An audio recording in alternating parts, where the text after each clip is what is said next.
If you like the following story, subscribe to our channel for more content like this. Also, check out the description for a link to our children's books. Chapter 10 of The Count of Monte Cristo for Kids, in which our hero discovers that sometimes the best disguise is simply being extremely fancy. There's something you should know about becoming a mysterious count. It takes rather a lot of practice. One can't simply wake up one morning and decide to be mysterious. There are rules to follow, appearances to maintain, and most importantly, a truly impressive wardrobe to acquire. Edmond Dantes was about to become very good at all of these things. First, he announced to his reflection in a very expensive mirror, because proper counts always have very expensive mirrors, "I shall need to learn to walk differently." The old Edmond had walked like a sailor, which mainly involved swaying slightly and always being ready for the ground to move.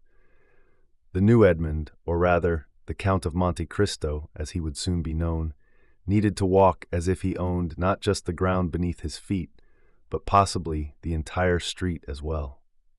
This took considerable practice and only 3 broken vases. Next came the matter of speaking. Sailors tend to be straightforward folks who say things like, "Storm coming," and "Look out for that wave." Counts, on the other hand, say things like, "I find the weather most disagreeable," and "Do pass the sugar if you would be so kind." Thanks to all those lessons with Abbe Faria, Edmond could now speak several languages, each more elegant than the last. He practiced until he could switch between them as easily as changing hats, which he also did quite frequently, as he had discovered that mysterious counts require a truly remarkable number of hats.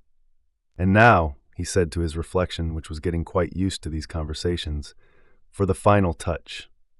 The final touch, as it happened, was learning to raise one eyebrow in a way that suggested he knew several interesting secrets and might, if properly persuaded, share 1 or 2 of them.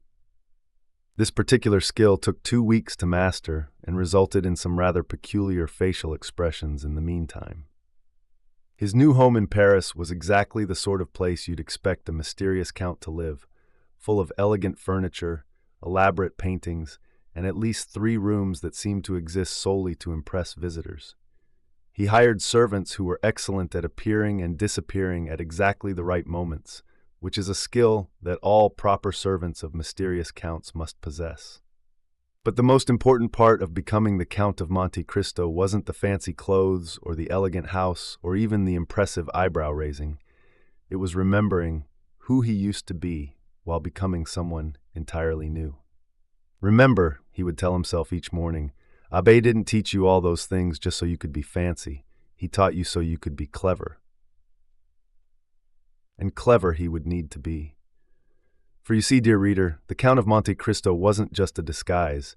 It was a key that would unlock doors all over Paris, doors behind which lurked certain people who had done certain things to a young sailor many years ago.